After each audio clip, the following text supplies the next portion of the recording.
Welcome to my channel, The Historic State.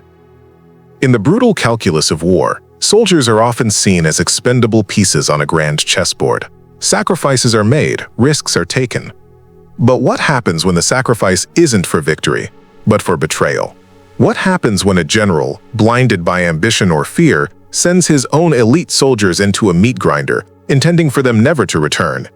Today, we tell the story of such a betrayal, of an impossible mission designed as a death sentence for a unit that knew too much. The general thought he had buried his secret along with them. He was wrong. One returned, a ghost walking out of the inferno. And when he demanded to know who she was, her answer sealed his fate. This is the chilling saga of the lone survivor, and the three words that brought a powerful general to his knees, NNTHE apparition, shimmered in the brutal desert heat like a mirage. The guards at the remote forward operating base Ares rubbed their eyes, disbelief warring with training.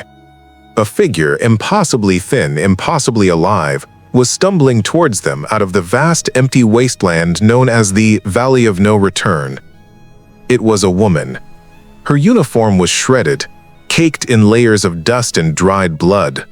She carried no weapon, only an aura of absolute, bone-chilling exhaustion mixed with something far more terrifying: unyielding purpose. As the guards cautiously approached, raising their rifles, they saw the empty, haunted look in her eyes. The eyes of someone who had walked through hell and brought a piece of it back with her. No one had come back from the Valley of No Return. Ever. Weeks earlier, the mission had been presented not as a suicide run, but as a critical necessity. General Marcus Thorne, a man whose ambition was as vast as his ruthlessness, had personally briefed the unit. They weren't just any soldiers. They were Unit 734, codenamed Wraith, a ghost unit, operating completely off the books, specializing in missions deemed impossible by conventional forces. Deniable assets. Surgical strikers. Masters of infiltration and silence. Their leader was Anya Petrova, call sign Nyx. A woman whose legend was whispered only in the deepest shadows of the intelligence community. Thorne needed a sensitive enemy facility deep within the Valley of No Return destroyed, a facility containing evidence that could expose his own illegal operations. He presented it as a vital strategic objective. He knew it was a one-way ticket. This is critical, Thorne had said, his voice smooth and commanding, his eyes sweeping over the 5 members of Wraith.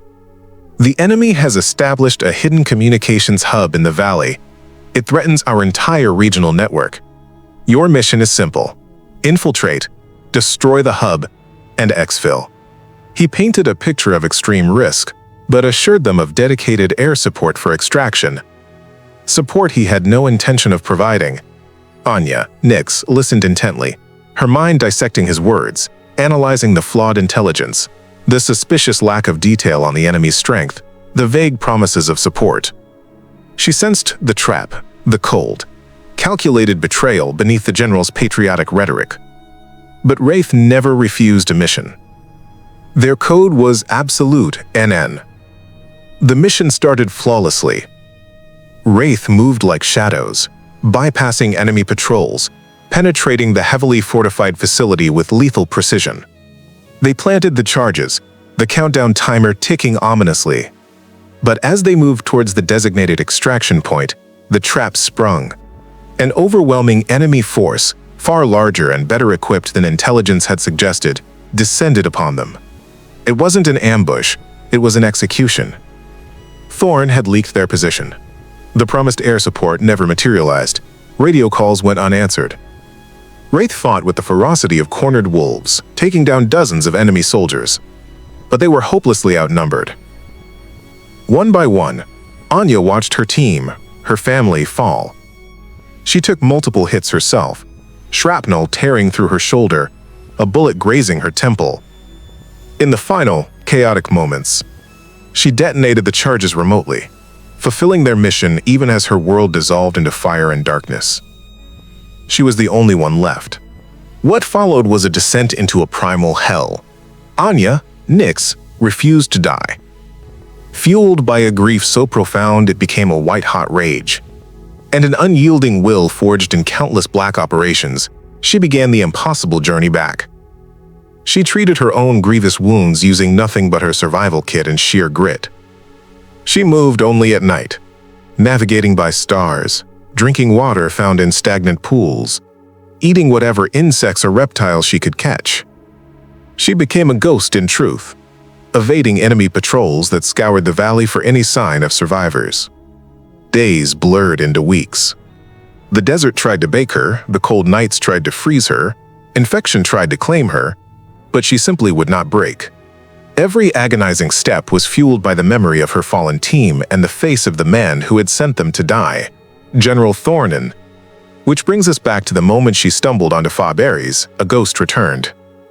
After initial disbelief and a tense quarantine, the news reached General Thorne.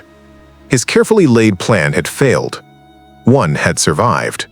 He ordered her brought to him immediately, intending to silence her permanently or discredit her as delusional.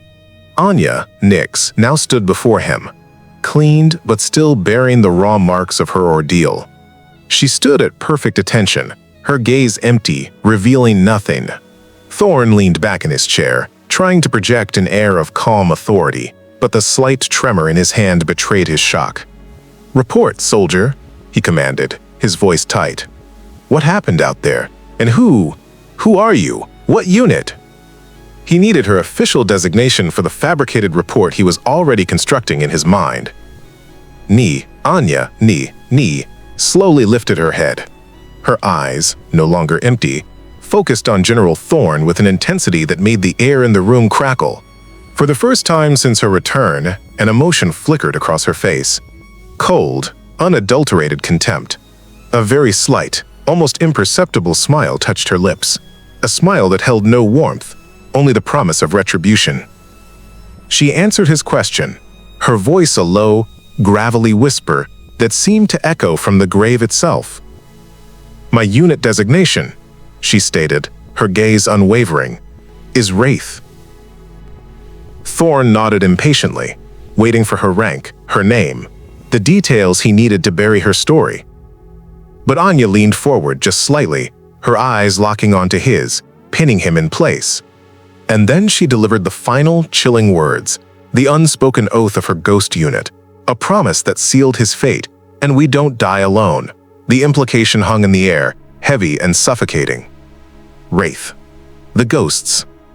The deniable assets. And they don't die alone. She wasn't just reporting her survival, she was delivering a death sentence. In that moment, General Thorne knew. His betrayal had not been buried in the desert sands, it had returned, and it would hunt him down. He had tried to kill a ghost, and in doing so, had become the haunted Nen. Thank you for watching The Historic State. If this chilling story of betrayal, survival, and the promise of vengeance kept you frozen in your seat, don't forget to like, comment, and subscribe. Because sometimes, the most terrifying ghosts are the ones you create yourself.